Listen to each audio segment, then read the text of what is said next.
Quand le milliardaire Jacques Sterling vit sa femme renverser un verre de Coca-Cola sur la tête de la fille de leur femme de ménage, le monde sembla s'arrêter. Dans ce silence poisseux, son prochain geste allait tout changer. L'hôtel particulier des Sterling, avenue Foch, demeura muet jusqu'à ce que le tintement d'un verre brisé vienne fendre l'air. « Faites sortir cet enfant de ma maison », siffla Victoire de Beaumont-Sterling, sa voix de cristal aussi tranchante que la glace. Puis vint l'éclaboussure. La cascade brune du soda coulant sur les cheveux d'une petite fille. Rires étouffés, stupeur, silence. En un instant, la dignité, l'innocence et la décence se noyèrent ensemble sur le marbre du sol. Dans l'ombre, un homme observait. Le mari, le milliardaire. Celui qui avait bâti des empires, mais perdu de vue son humanité. En ce moment de cruauté pure, quelque chose se brisa en lui, et quelque chose de plus grand s'éveilla. Voici l'histoire de la façon dont un seul acte de méchanceté devint un règlement de compte que nul n'avait vu venir. Une fillette murmurant dans une maison pleine de secrets.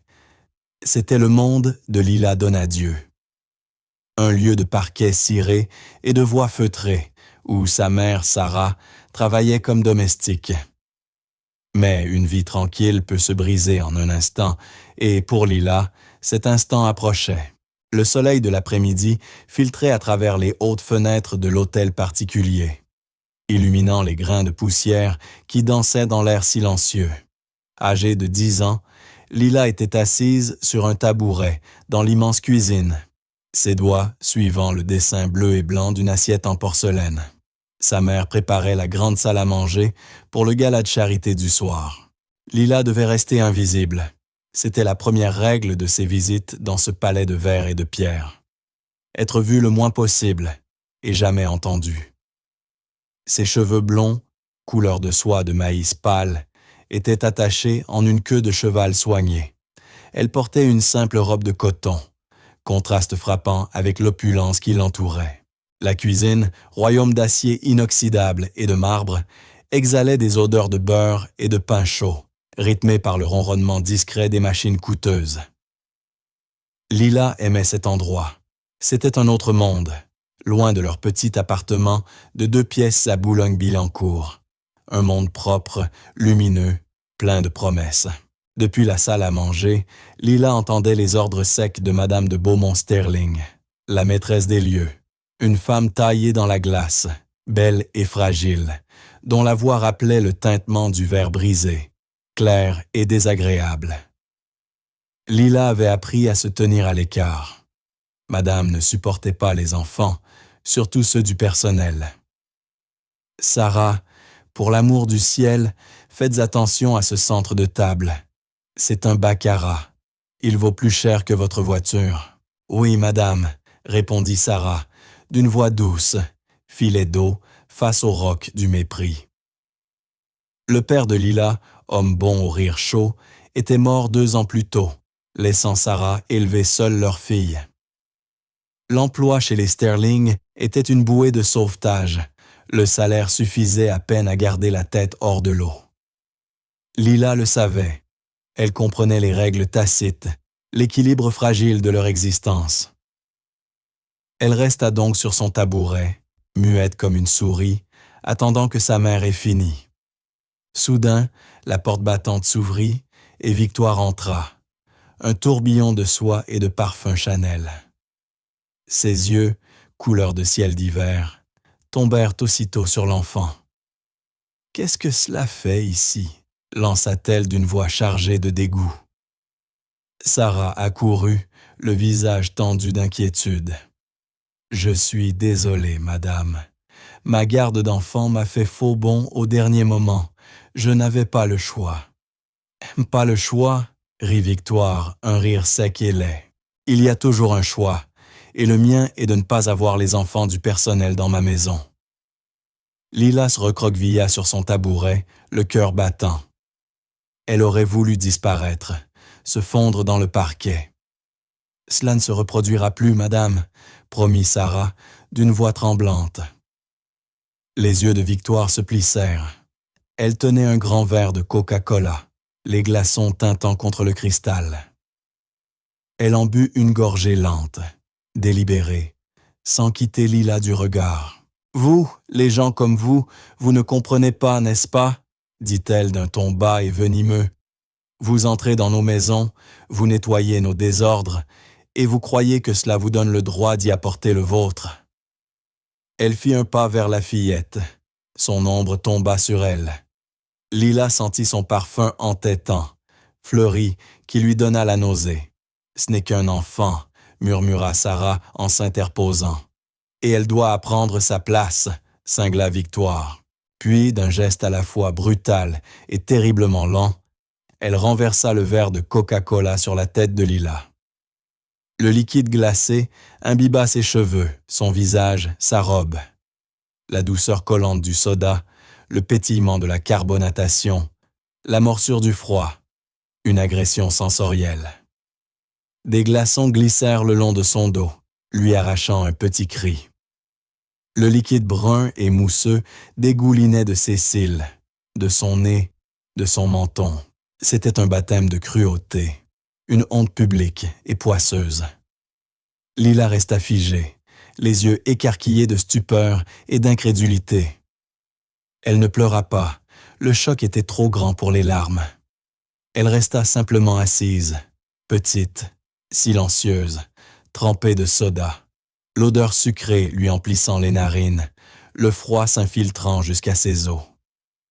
Sarah poussa un cri étranglé et se précipita vers sa fille. « Lila, mon bébé !»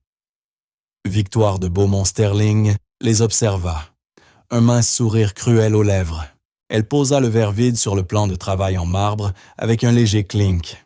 « Voilà, » dit-elle, la voix dégoulinante de satisfaction. « Peut-être réfléchirez-vous à 2 fois avant d'apporter vos bagages dans ma maison. » Puis, elle quitta la cuisine d'un pas vif, laissant derrière elle un silence plus lourd et plus suffocant que n'importe quel bruit. Sarah serra Lila dans ses bras, ses propres larmes coulant librement. « Ça va, mon cœur, ça va. Maman est là. » Mais non, rien n'allait. Quelque chose s'était brisé à cet instant. Quelque chose de précieux et de fragile. L'innocence d'un enfant, la dignité d'une mère, le contrat tacite et silencieux entre employeur et employé. Tout cela gisait en morceaux dans une flaque de Coca-Cola sur le marbre. Ce qu'elles ignoraient, ce que Victoire, dans son arrogance, n'aurait jamais pu imaginer, c'est qu'elle n'était pas seule. Jacques Sterling, le propriétaire milliardaire de l'hôtel particulier, se trouvait dans le bureau adjacent, la porte entr'ouverte. Il avait entendu la voix irritée de sa femme, les supplications douces de sa domestique, puis un halètement. Il était sorti juste à temps pour voir la fin de la scène. Le verre vide dans la main de Victoire, la petite fille trempée et grelottante, les sanglots déchirants de Sarah. Jacques se tenait sur le seuil, grand, imposant, dans un costume taillé sur mesure. Son visage, d'ordinaire impassible, était désormais une tempête d'émotions. Il regarda sa femme, son sourire cruel et triomphant, puis la petite fille tremblante, et quelque chose en lui, qu'il croyait depuis longtemps enseveli, commença à se réveiller. C'était un homme qui avait bâti un empire sur la logique et la raison, sur les faits durs et froids. Il n'était pas enclin aux débordements émotionnels. Mais ce qu'il venait de voir n'avait rien à voir avec les affaires. C'était une question de décence humaine. Et à cet instant précis, il sut, avec une certitude aussi solide et inébranlable que les fondations de sa plus haute tour à la défense, que cela ne resterait pas impuni. Sa femme, si fière de sa petite cruauté, venait de commettre une erreur terrible. Elle avait sous-estimé la fillette en robe de coton, l'amour farouche d'une mère, et surtout, elle avait sous-estimé son propre mari. Jacques Sterling observa la scène que sa femme avait créée et prit une décision. Une décision qui allait tout changer. Il fit un pas dans la cuisine, ses chaussures produisant un bruit net et autoritaire sur le marbre. Victoire, dit-il d'une voix calme, presque conversationnelle, mais traversée d'un acier discret qui fit vaciller le sourire de son épouse. Elle se retourna, surprise de le voir. « Jacques, mon cher, j'ai vu ce que tu as fait, coupa-t-il, sa voix tranchant ses excuses comme un diamant fend le verre. Et dans les profondeurs froides et claires de ses yeux, Victoire vit non pas le mari indulgent qu'elle connaissait, mais un étranger, un homme qu'elle n'avait jamais rencontré, qui la regardait comme quelque chose qu'il venait d'écraser sous sa semelle. Les conséquences furent immédiates, mais pas de la manière que quiconque aurait prévu. Il n'y eut ni cri ni scandale. Jacques Sterling était un homme qui jouait aux échecs, pas aux dames. Il ne faisait pas de scène, il faisait des mouvements. Il s'avança vers Sarah et Lila, sa haute silhouette devenant une présence rassurante dans la tension glaciale de la cuisine. Il s'agenouilla pour se mettre à la hauteur de la petite fille tremblante. « Tu vas bien ?» demanda-t-il d'une voix étonnamment douce. Lila, encore sous le choc, hocha simplement la tête, ses cheveux blonds plaqués sur son visage. Jacques sortit de sa poche un mouchoir de soie et se mit à tamponner délicatement son visage, ses gestes lents et mesurés. « Je m'appelle Jacques, » dit-il doucement. « Et toi, quel est ton prénom ?»« Lee, » murmura-t-elle, à peine audible. « C'est un très joli prénom, » répondit-il. Il observa sa robe de coton simple, désormais tachée et ruinée. « Je suis désolé pour ta robe. » Puis il leva les yeux vers Sarah, le regard rempli d'une sorte d'excuse, et de quelque chose d'autre qu'elle ne parvint pas à définir. « Sarah, » dit-il, la voix ferme mais bienveillante. « Emmenez Lila à l'étage. Nettoyez-la et faites-la changer. Il y a une nouvelle robe dans l'une des chambres d'amis. Un cadeau prévu pour la fille d'un ami. Elle devrait lui aller. Prenez le reste de la journée. Mon chauffeur vous raccompagnera chez vous. » Sarah, muette de stupeur, acquiesça simplement. Elle aida Lila à se lever, et toutes deux quittèrent la cuisine, laissant Jacques Sterling seul avec sa femme. Victoire, qui avait observé la scène avec un mélange de fureur et d'incrédulité, retrouva enfin sa voix. « Jacques, mais qu'est-ce que tu fais ?» s'exclama-t-elle. « Tu prends leur parti, celui des domestiques ?» Jacques se redressa, sa haute stature emplissant la pièce. Il se tourna vers elle, le visage figé en un masque froid et dur. « Il n'y a pas de parti, Victoire, » dit-il d'une voix dangereusement calme. « Il n'y a que le bien et le mal. Et ce que tu as fait est mal. » « C'était une leçon, » protesta-t-elle, la voix montant d'un ton. Elle devait apprendre sa place. « Sa place ?» répéta Jacques, un mépris glacé dans la voix. « Sa place est d'être une enfant qu'on traite avec gentillesse et respect. Pas un pion dans tes petits jeux de pouvoir. »« De petits jeux ?» hurla-t-elle. « Je suis ta femme. Je suis la maîtresse de cette maison. Je ne serai pas humiliée par le personnel. »« Tu n'as pas été humiliée ?» répondit Jacques, sa voix froide comme un vent d'hiver. « C'est toi qui as manqué de respect. Tu as humilié une enfant. Tu as abusé de ta position et tu l'as fait sous mon toit. » Il fit un pas vers elle, ses yeux plantés dans les siens. « J'ai passé ma vie à bâtir une réputation, de droiture, d'intégrité, de décence. Et toi, en un seul acte de cruauté ordinaire, tu risques de tout détruire. »« Ne sois pas si théâtrale, » ricana-t-elle, même si une ombre de peur commençait à poindre dans son regard. Elle ne l'avait jamais vu ainsi. « Je ne suis pas théâtral, » dit-il. « Je suis précis. Le gala de charité de ce soir est l'un des événements les plus importants de l'année. Les invités ne sont pas seulement mes amis, ce sont mes partenaires, mes investisseurs, le cœur même de mon entreprise. Ce sont tous des gens qui attachent une valeur immense aux apparences. Il marqua une pause, laissant ces mots s'imposer comme une sentence. Et quelle image donnerait-on si l'hôtesse du gala était une femme qui humilie des enfants? Le visage de Victoire pâlit. « Tu n'oserais pas, murmura-t-elle. « Vraiment ?» répondit-il d'un ton doux, dangereux comme une promesse. « Tu m'as placé dans une situation impossible, Victoire, et désormais, tu devras en assumer les conséquences. » Il se détourna et quitta la cuisine, la laissant seule, tremblante, au milieu des décombres de sa propre arrogance. À l'étage, dans une salle de bain d'amis, plus grande que leur salon tout entier, Sarah lava doucement les cheveux de sa fille, collant de soda. Sur le lit, une magnifique robe en soie bleue attendait, sans doute la plus belle que Lila eût jamais vue. Mais la fillette n'en voulait pas. Elle voulait sa vieille robe, celle qui n'était pas souillée de honte. Elle voulait simplement rentrer chez elle. « Maman, » murmura-t-elle, la voix épaissie par les larmes retenues. Pourquoi elle était si méchante? Sarah la serra contre elle, le cœur serré par la douleur de son enfant. « Je ne sais pas, ma chérie, » répondit-elle d'une voix étranglée. « Certains gens sont brisés à l'intérieur et ils essaient de briser les autres pour se sentir entiers. » Elle termina de lui laver les cheveux, puis l'aida à enfiler la robe neuve.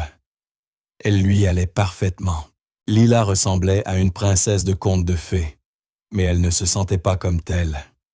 Elle se sentait petite, perdue, souillée. En bas, Jacques Sterling était au téléphone. Sa voix demeurait calme, contrôlée, mais les mots qu'il prononçait résonnaient comme une déclaration de guerre. « Obtenez-moi tout ce que vous pouvez sur la famille de ma femme, » dit-il à son interlocuteur. Les affaires de son père, les investissements de son frère, tous les squelettes qu'il cache dans leur placard. Je veux tout savoir, et avant demain matin. Il raccrocha et resta longtemps debout devant la fenêtre, regardant les pelouses parfaitement taillées de son domaine. Il avait toujours su que sa femme était vaine et superficielle. Il l'avait épousée pour des raisons qui tenaient davantage aux affaires qu'à l'amour. Mais il ne l'avait jamais imaginée cruelle. Et cela, décida-t-il, était une ligne qui ne pouvait être franchie. À 19h, le gala de charité commença. L'hôtel particulier des Sterling, avenue Foch, s'était transformé en un véritable palais de lumière.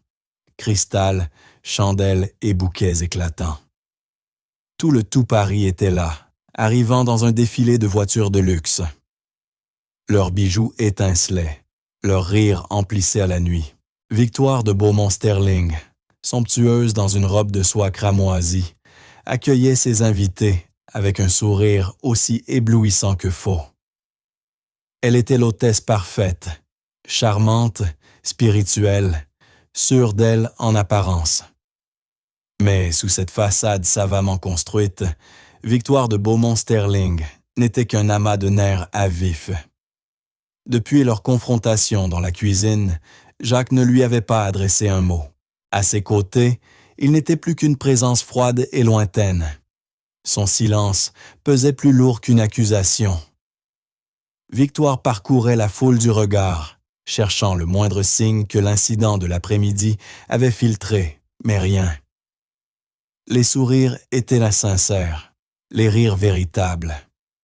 Peu à peu, elle se détendit. Peut-être avait-elle exagéré. Peut-être Jacques n'avait-il été qu'emporté par la colère du moment. Peut-être que tout cela passerait. Et puis, elle les vit. Près du grand escalier, à l'ombre d'une statue de marbre, se tenaient Sarah Donadieu et Lila. Sarah portait une robe noire simple mais élégante, l'uniforme du personnel traiteur. Mais Lila portait la robe en soie beige et bleue, celle de la chambre d'amis, celle faite pour une princesse. Elle ne se cachait pas, elle se tenait là, en pleine lumière, visible de tous. La fillette, les cheveux propres et brillants, le visage lavé et rayonnant, ne ressemblait pas à la fille d'une domestique, mais à une invitée d'honneur. Le sang de Victoire se glaça. Jacques était déjà à ses côtés. Sa main se referma sur son bras comme un étau. « Que signifie cela » siffla-t-elle, la voix basse et furieuse. « Elles sont mes invitées » répondit-il d'un ton calme et égal. « Tes invitées » balbutia-t-elle, « la bonne et sa fille, à ma réception ?»« À notre réception » corrigea-t-il doucement. « Eh oui, ce sont mes invités. Tu les traiteras avec le même respect que n'importe quel autre invité dans cette maison. » Ses yeux, durs comme la glace, la fixaient sans ciller. « Est-ce clair, Victoire ?» Elle comprit. Ce n'était pas une suggestion, c'était un ordre. Et, avec une horreur rampante, elle comprit que ce n'était que le commencement. Victoire resta figée, son sourire peint menaçant de se fissurer. Un murmure parcourut la salle de bal alors que les invités remarquaient l'étrange trio au pied de l'escalier. On voyait Jacques Sterling, le titan de l'industrie, debout, protecteur, auprès d'une femme vêtue simplement et d'une petite fille en robe de soie de bleu, visiblement trop précieuse pour une enfant de domestique. Les chuchotements commencèrent, discrets, glissant entre deux gorgées de champagne. Qui était-elle? Que se passait-il? La scène était un chef-d'œuvre de guerre sociale subtile. Jacques n'avait pas crié, n'avait pas accusé. Il avait simplement déplacé les pièces sur l'échiquier. En plaçant Sarah et Lila au centre de son monde opulent, il les avait rendues visibles. Et, ce faisant, il avait rendu la cruauté de Victoire visible, elle aussi, sans dire un mot. Femme des apparences, Victoire sut qu'elle était piégée. Faire un scandale, ce serait confirmer la laideur que Jacques dévoilait. Ignorer la scène était impossible. Coincée, exposée dans sa propre maison, elle n'avait à blâmer qu'elle-même. Avec un effort monumental de volonté, elle replaça son masque de grâce mondaine. « Mais bien sûr, mon cher, » dit-elle d'une voix faussement douce, « nos invités sont mes invités. » Elle adressa à Sarah un sourire aveuglant. « Vous devez être Sarah. Jacques m'a tant parlé de vous. Un mensonge. Tentative désespérée de reprendre la main. Mais c'était tout ce qui lui restait. » Sarah, qui n'avait échangé avec elle que quelques mots polis auparavant, hocha simplement la tête, trop bouleversée pour parler. Jacques guida Sarah et Lila plus avant dans la salle. Il se déplaçait avec une autorité tranquille qui apaisa la rumeur montante. Il les présenta, non comme sa domestique et la fille de celle-ci, mais comme mes chers amis, Sarah et Lila. Ce titre était un bouclier, une déclaration de valeur que personne dans la salle n'osa contester, du moins pas en face. Il les mena jusqu'à une petite table isolée, près des portes-fenêtres donnant sur le jardin baigné de lune. « Je vous en prie, » dit-il, en tirant une chaise pour Sarah, puis une autre pour Lila. « Asseyez-vous, détendez-vous.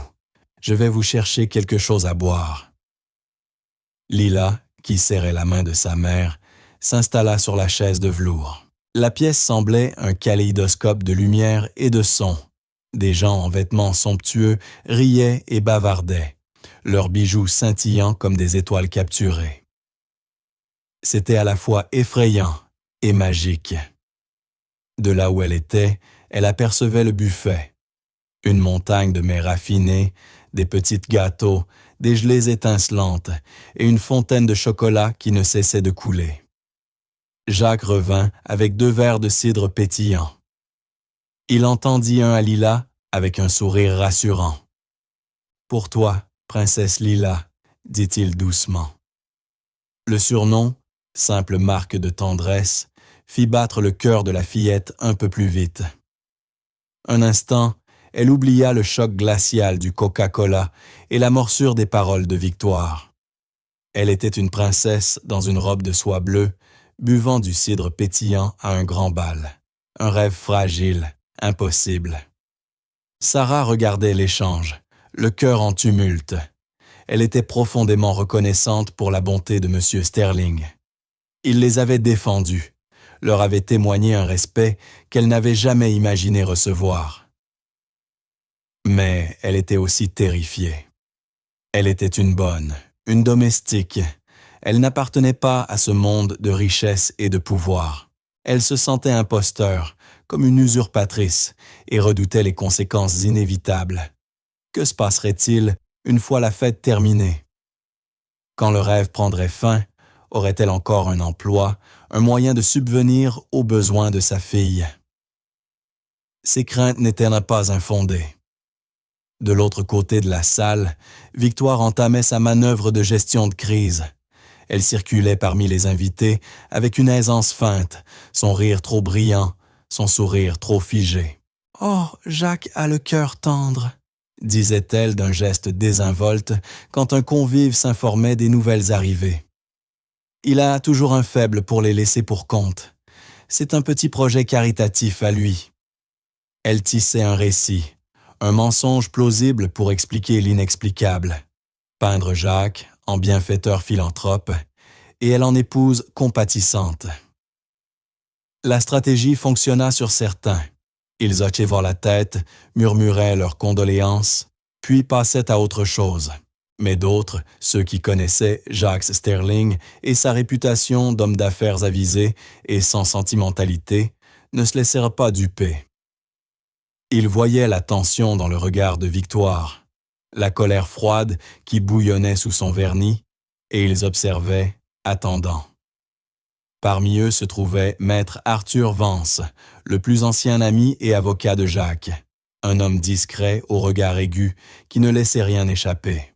Il avait assisté à toute la scène et savait mieux que quiconque ce dont Jacques était capable quand on le poussait trop loin.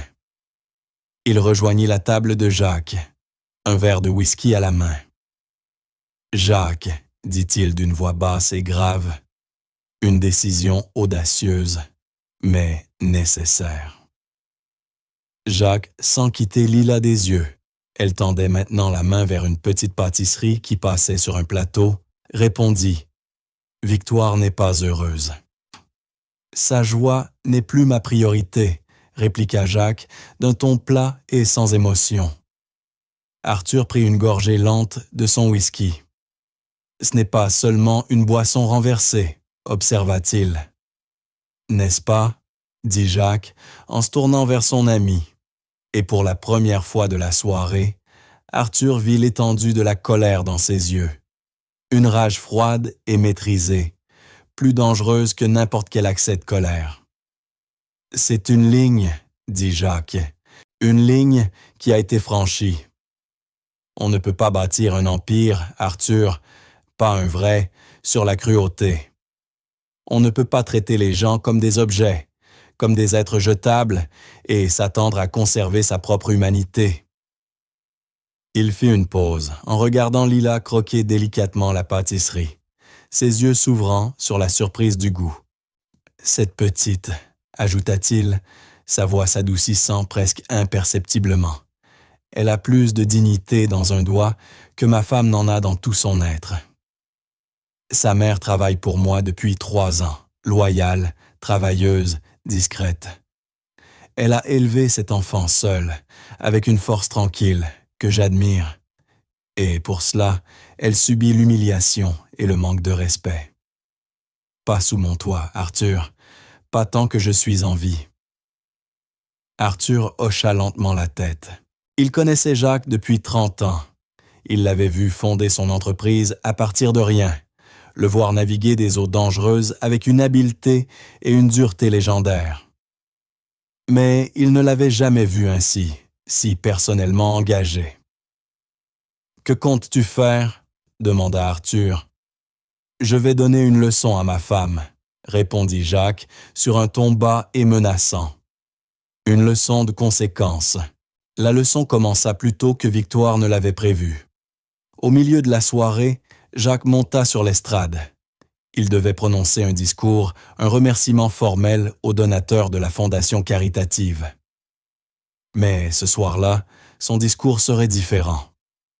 Jacques Sterling se tenait derrière le pupitre, silhouette imposante dans la lumière dorée des projecteurs. La salle tomba dans un silence complet. Merci à vous tous d'être venus ce soir, commença-t-il d'une voix calme et résonnante. Nous sommes ici pour soutenir une cause magnifique, une cause dédiée aux enfants dans le besoin, des enfants qui, sans aucune faute de leur part, ont hérité d'un destin difficile. Il marqua une pause, balayant la foule du regard. Nous, dans cette salle, sommes les chanceux. Nous avons été bénis par la richesse, le privilège, le pouvoir.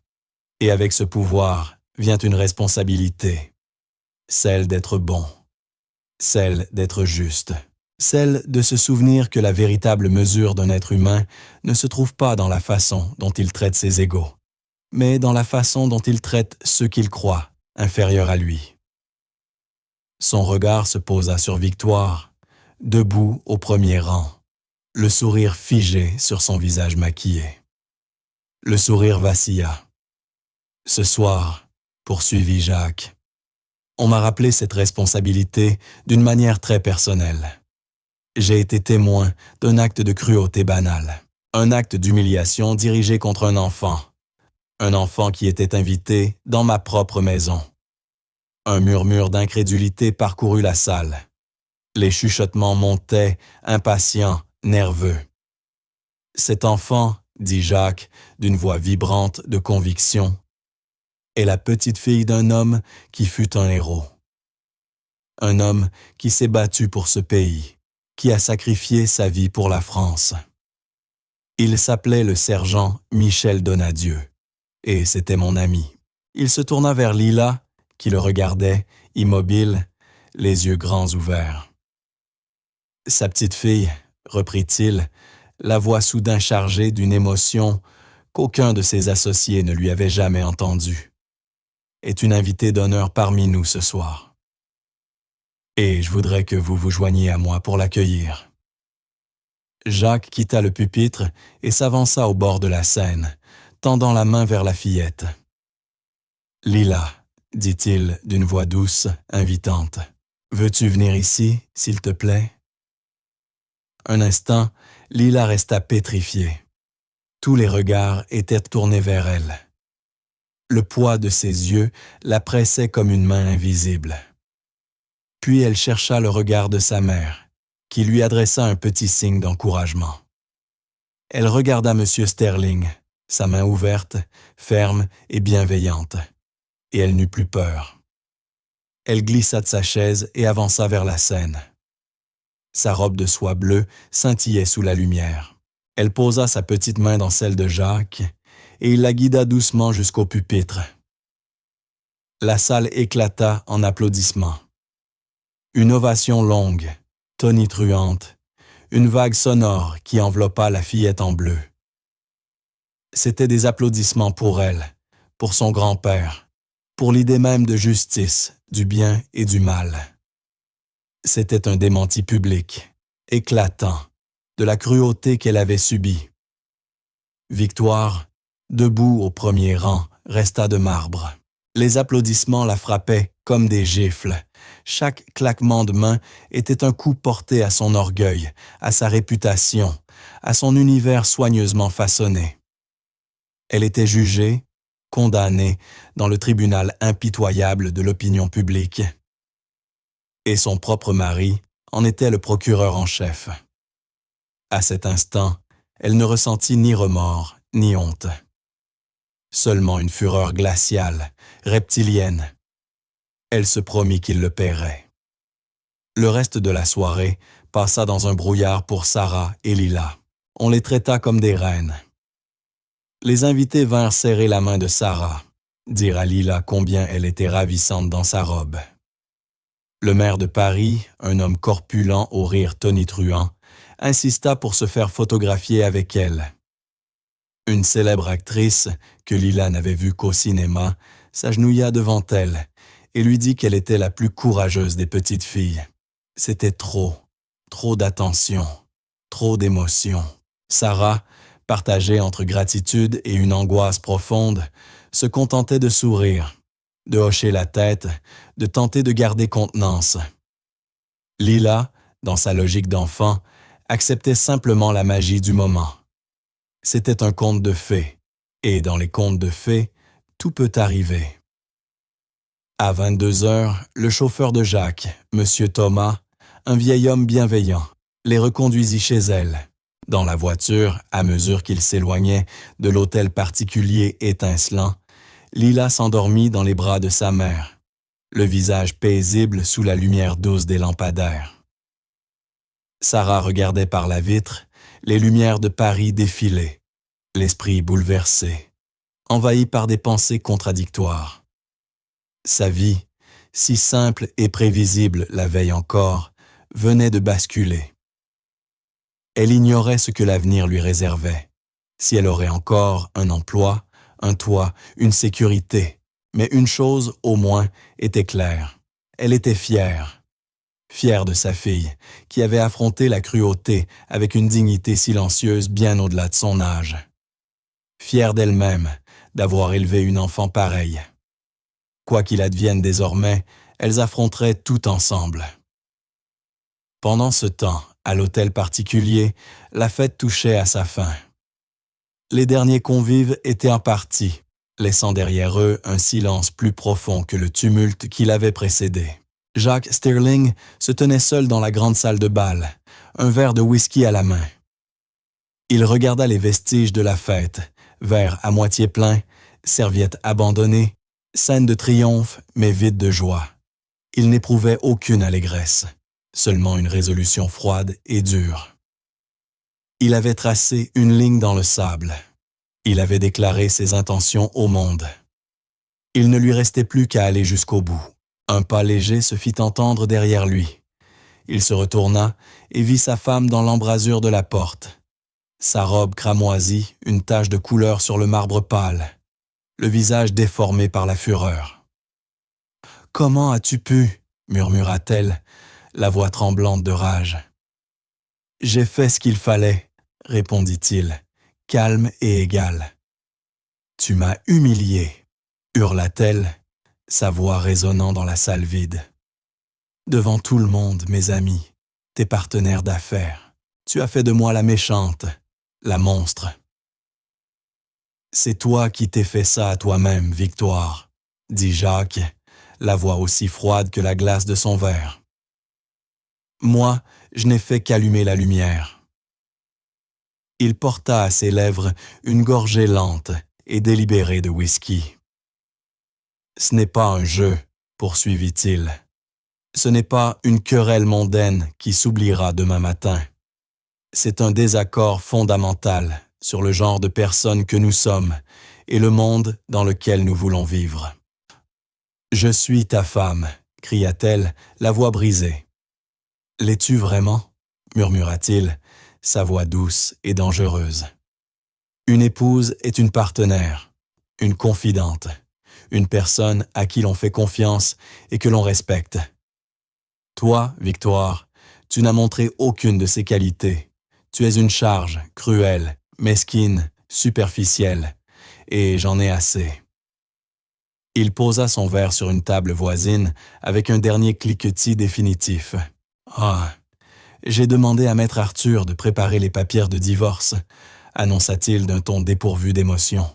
« Ils seront à ta disposition demain matin. » Puis il tourna les talons et quitta la salle de bal, la laissant là, seule, tremblante, au milieu des ruines de sa cage dorée.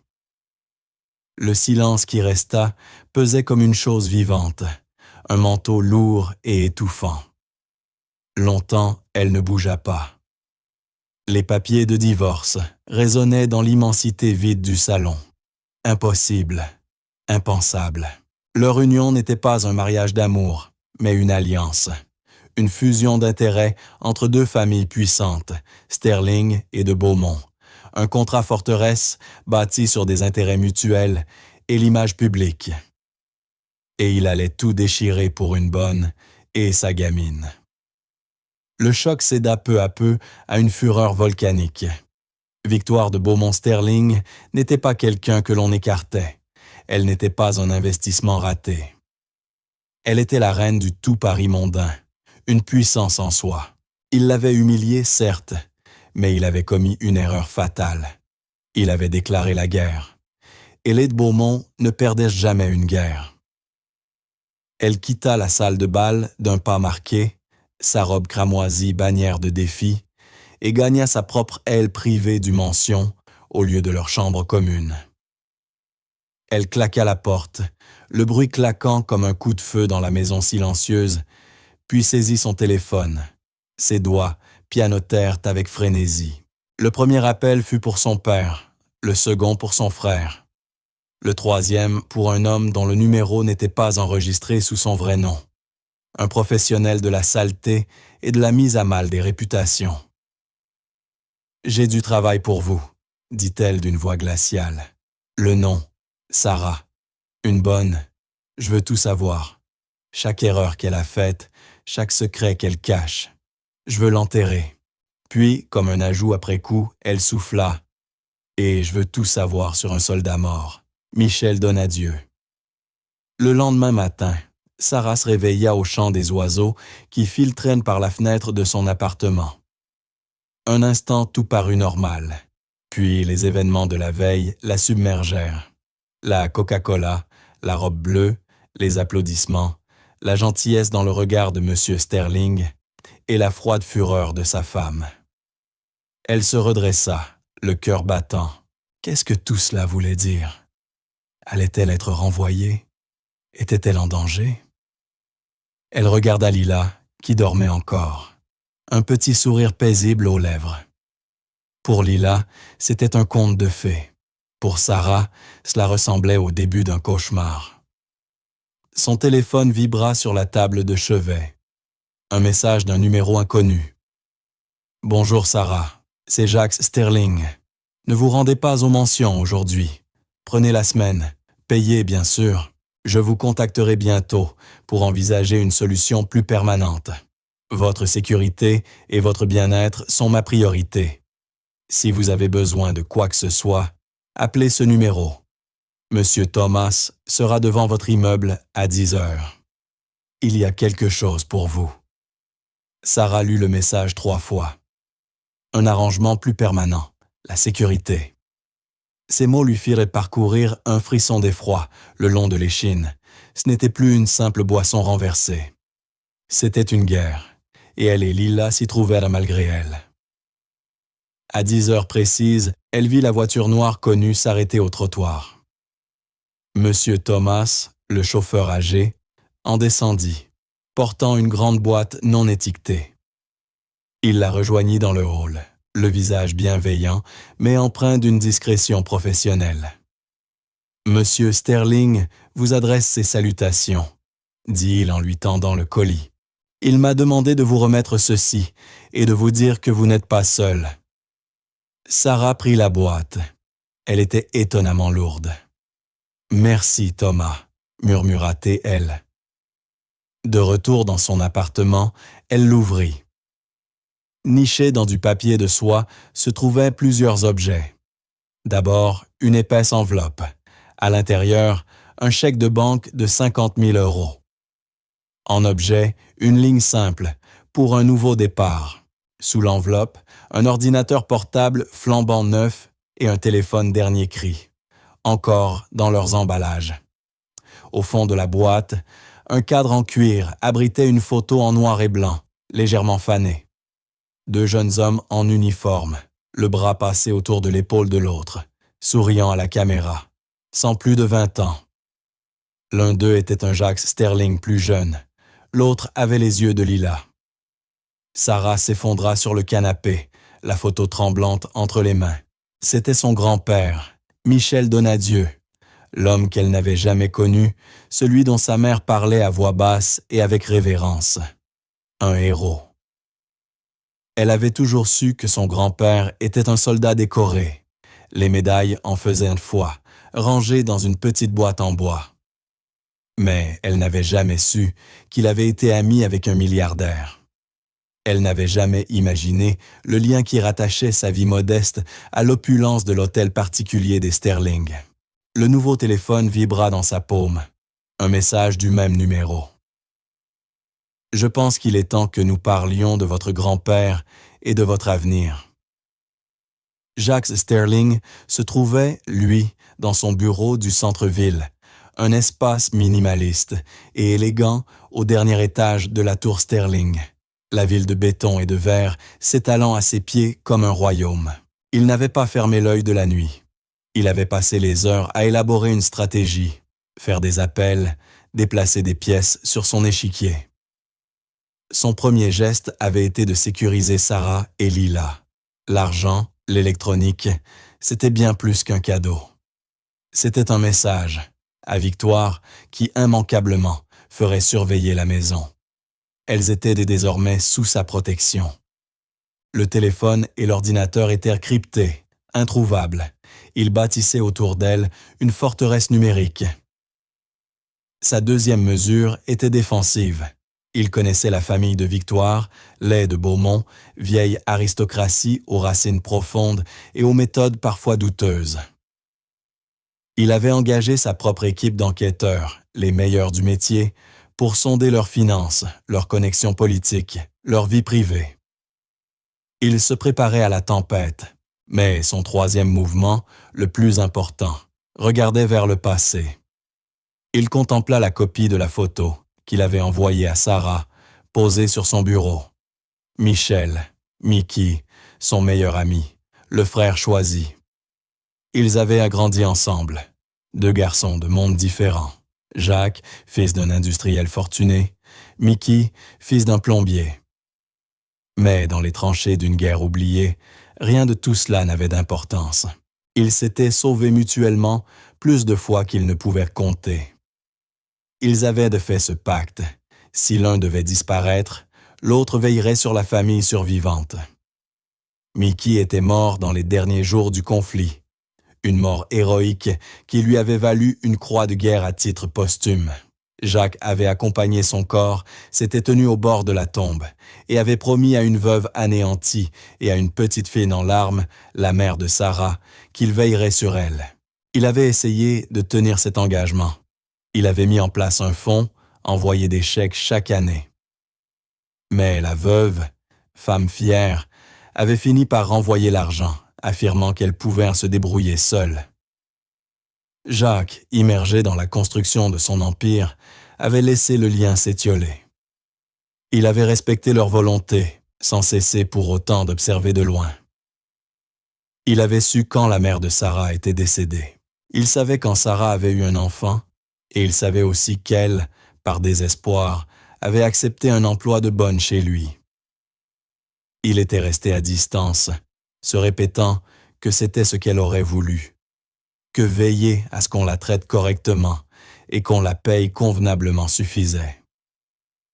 Il n'avait pas voulu s'immiscer, mais maintenant, il voyait que son silence avait été une erreur, une forme de négligence. Il avait permis que la petite fille de son ami soit humiliée sous son propre toit. C'était un manquement au devoir, une trahison de sa promesse, et c'était une erreur qu'il passerait le reste de sa vie à réparer. Son interphone tinta. C'était maître Arthur Vance, son avocat. « Jacques, on a un problème, » dit Arthur, la voix grave. Le frère de Victoire vient d'agir. Il a convoqué une réunion d'urgence du conseil d'administration de Sterling Enterprises. Il cherche à te démettre de tes fonctions de PDG. Jacques sentit un frisson qui pouvait presque passer pour de l'amusement. Un coup prévisible, audacieux, mais stupide. « Sur quel motif ?» demanda-t-il. « Faute morale, » répondit Arthur, les mots teintés de mépris. « Il prétend que ton comportement erratique au gala, ta liaison publique avec un membre du personnel et ta décision impulsive d'engager une procédure de divorce font de toi un dirigeant inapte. Il tente de te peindre comme un homme en crise, dangereux pour les actionnaires. »« Qu'il essaie, » dit Jacques d'une voix basse et assurée. « Convoque la réunion, Arthur, j'y serai. Et dis au conseil d'apporter du pop-corn. Ils vont assister à un spectacle. » L'assaut de Victoire fut une blitzkrieg médiatique, une attaque sur plusieurs fronts conçue pour écraser et détruire. Le premier coup porté fut celui sur la société.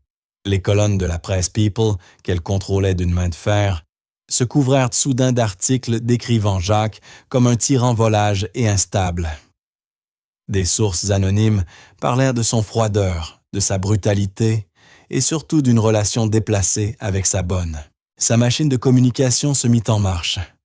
On peignit l'image d'une épouse souffrante, d'une femme qui avait enduré un mari difficile pendant des années, jetée pour une femme plus jeune et moins bien née. On présenta Sarah comme une profiteuse, une manipulatrice qui avait utilisé son enfant pour séduire un milliardaire vulnérable. Le monde qui, la veille encore, avait applaudi Sarah et Lila, se retourna contre elle. Les murmures passèrent de la sympathie au soupçon. Sarah, qui n'avait voulu qu'une vie tranquille, devint du jour au lendemain une figure publique, un personnage de soap opera people. Elle resta cloîtrée dans son appartement, prisonnière de sa propre peur. L'argent envoyé par Jacques demeura intact sur sa table. Elle était trop fière, trop craintive pour l'utiliser. Elle suivit les nouvelles, lut les articles en ligne et eut la nausée. On déformait tout. On transformait un geste de bonté en un scandale sordide. On la traitait de nom. On remettait en cause son honneur de mère.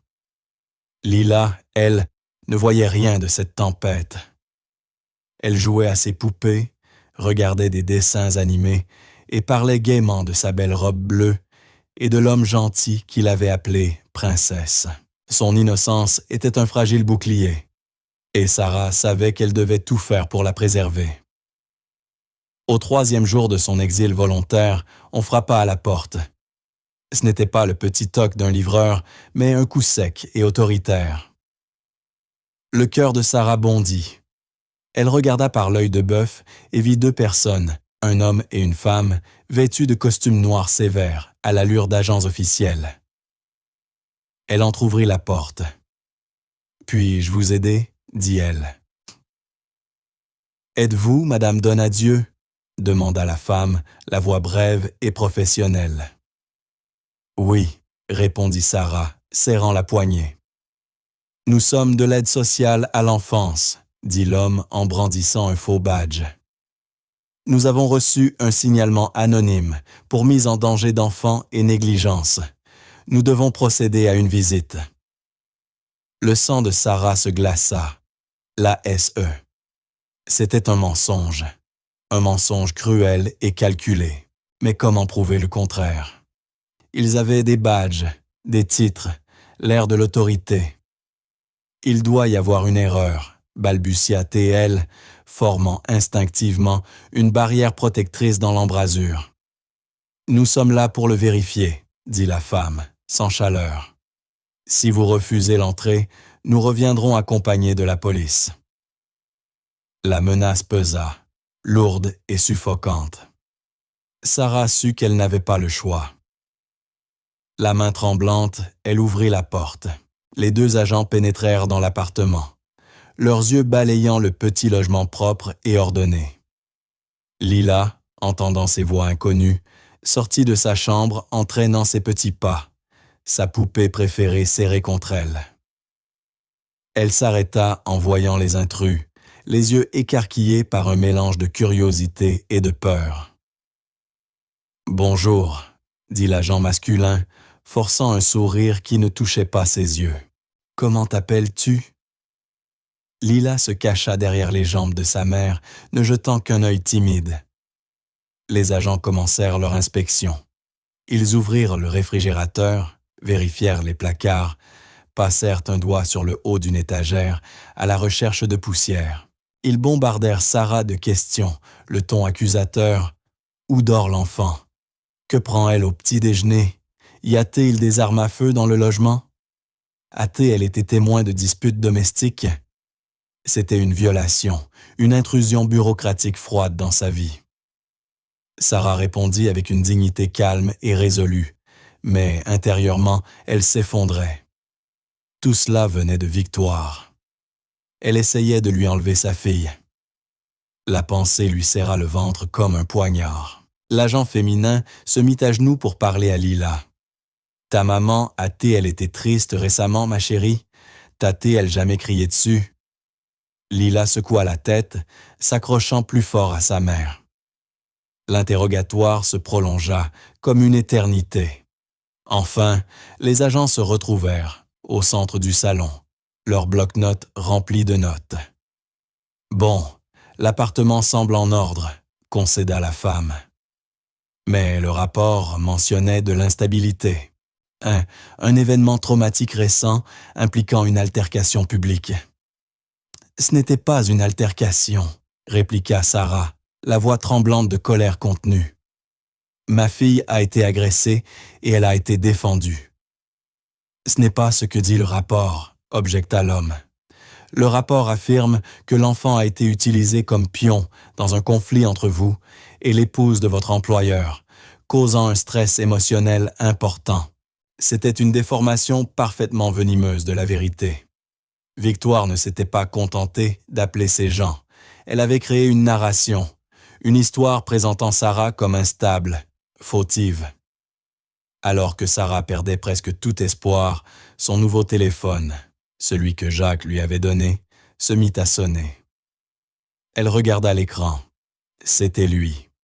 « Excusez-moi », dit-elle aux agents, la voix tremblante, et se dirigea vers la cuisine pour décrocher.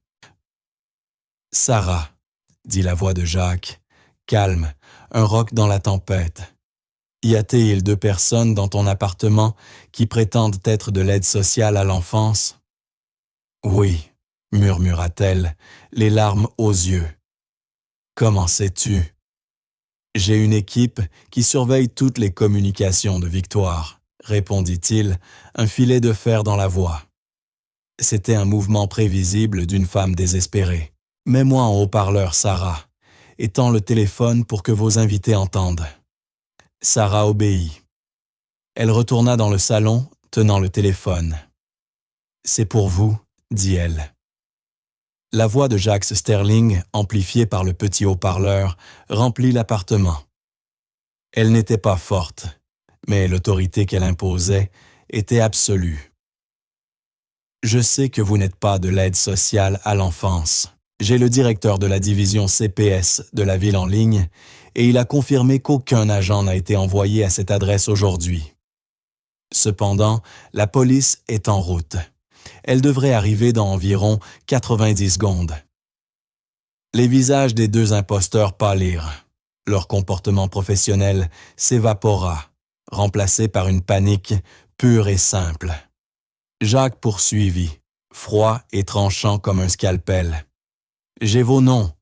Vous êtes des détectives privés engagés par mon épouse. L'homme qui dirige votre agence est un de mes anciens contacts. Il est actuellement en route vers mon bureau pour expliquer pourquoi ses employés se font passer pour des fonctionnaires, ce qui, comme vous le savez sûrement, constitue un crime fédéral. Vous avez 60 secondes pour quitter cet appartement avant l'arrivée de la police. Je vous suggère de vous en servir. » Les 2 imposteurs n'attendirent pas la fin du compte à rebours. Ils se précipitèrent vers la porte, laissant derrière eux leurs bloc-notes et leurs faux pouvoirs. Sarah les regarda partir, son corps tremblant d'une mixture de peur, de soulagement et d'émerveillement naissant. « Sarah », dit de nouveau Jacques, d'une voix redevenue douce. « Ça va? »« Oui », murmura-t-elle, s'effondrant sur le canapé. « Vous n'avez rien à me remercier, » dit-il. « Je ne fais que nettoyer un désordre que j'aurais dû régler il y a longtemps. Restez à l'intérieur. Verrouillez la porte. Tout cela sera bientôt terminé. Je vous le promets. » L'appel se termina. Sarah serra Lila contre elle. Le cauchemar n'était pas fini, mais pour la première fois, une lueur d'espoir scintilla. Elle n'était pas seule dans ce combat.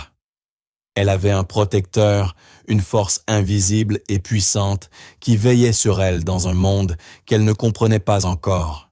La réunion extraordinaire du conseil d'administration de Sterling Entreprises se tenait dans une pièce qui ressemblait plus à un centre de commandement qu'à un bureau classique. Une longue table en acajou poli était entourée de 20 des hommes et femmes, les plus puissants de la ville. À la tête de la table se trouvait Jacques Sterling, calme et impassible. En face de lui, le frère de Victoire, Guillaume de Beaumont, un homme empreint de l'arrogance familiale, mais dépourvu de tout charme. Guillaume ouvrit la séance. Il parla près d'une demi-heure, la voix chargée d'une fausse sollicitude, peignant Jacques comme un homme brillant mais troublé, dont les actions récentes étaient erratiques et nuisaient à la réputation de l'entreprise. Il évoqua le scandale du gala, l'affaire inconvenante avec une domestique et la décision hâtive et émotionnelle d'engager une procédure de divorce.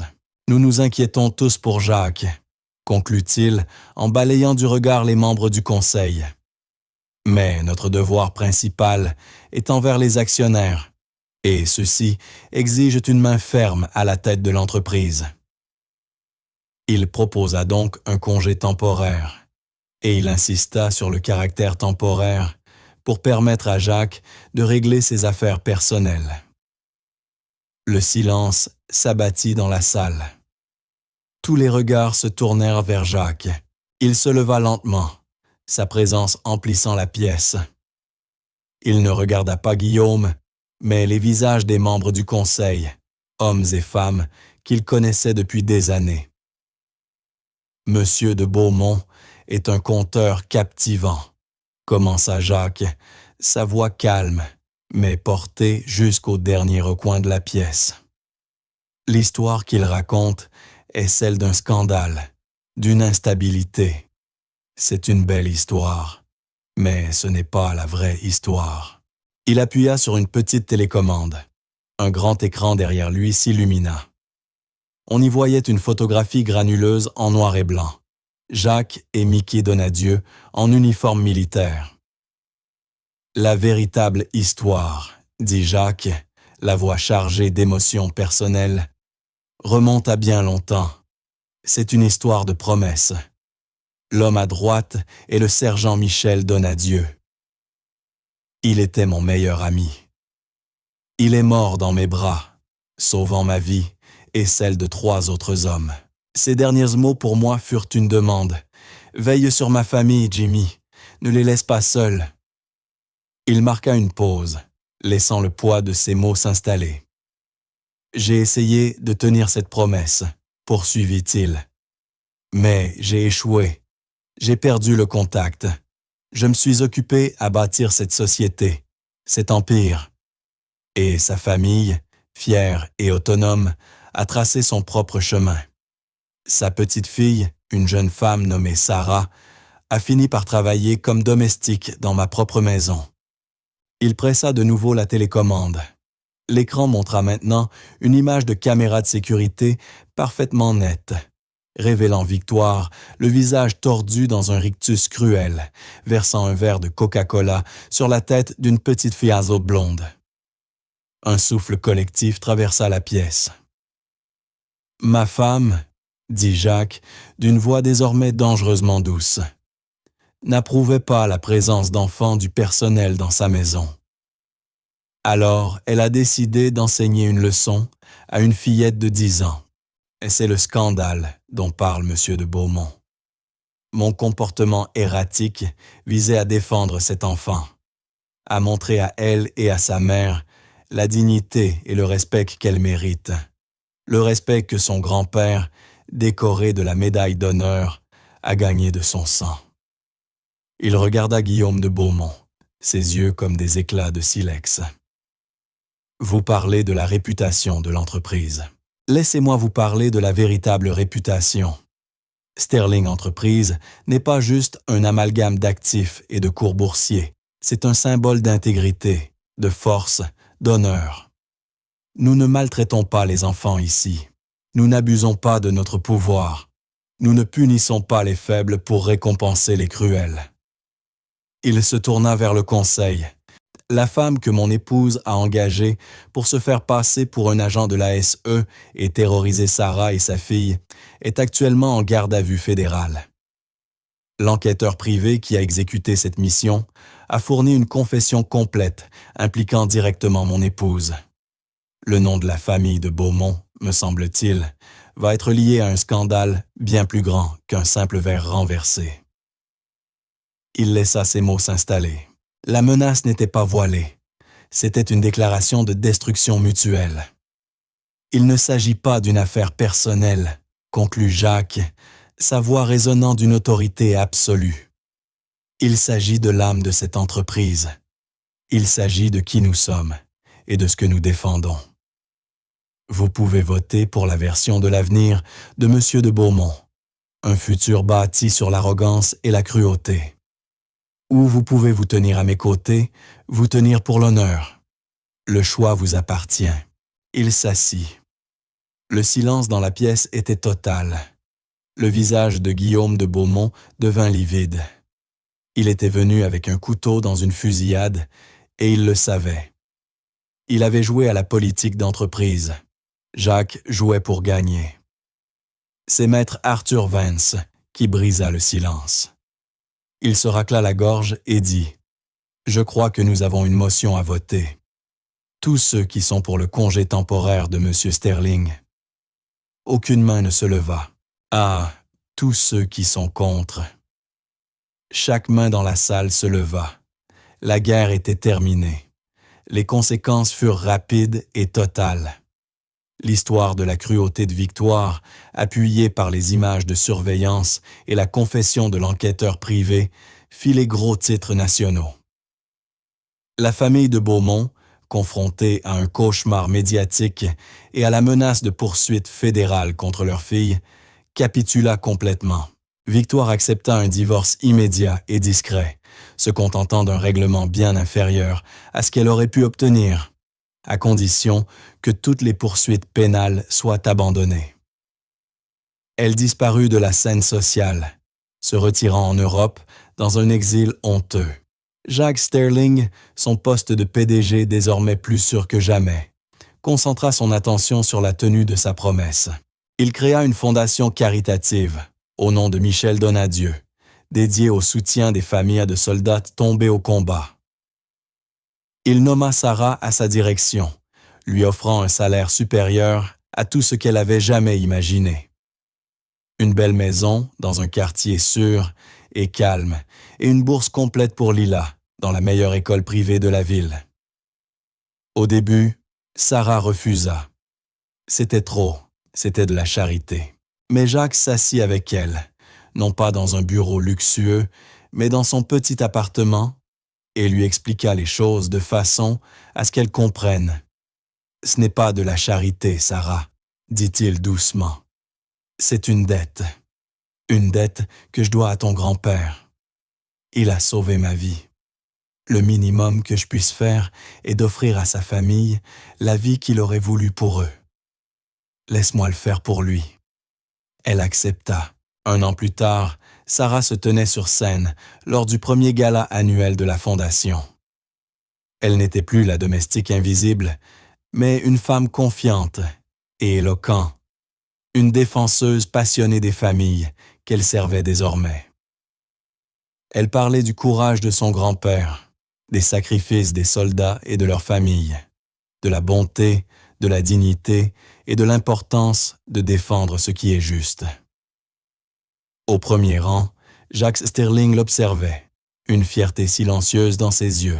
À ses côtés, Lila, maintenant âgée de 11 ans, ses cheveux blonds brillant sous les lumières.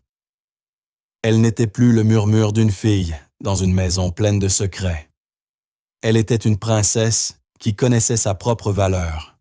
Une fille consciente que la véritable force ne réside pas dans la richesse ou le pouvoir, mais dans un cœur courageux et bienveillant. Le monde avait vu la réaction d'un milliardaire. Mais cette réaction n'était pas la fin de l'histoire. C'était le commencement, le moment où une promesse longtemps endormie s'éveilla, le moment où une dette d'honneur fut enfin honorée. Et pour la fille d'une domestique et le milliardaire qui l'avait protégée, ce fut le début d'une nouvelle famille.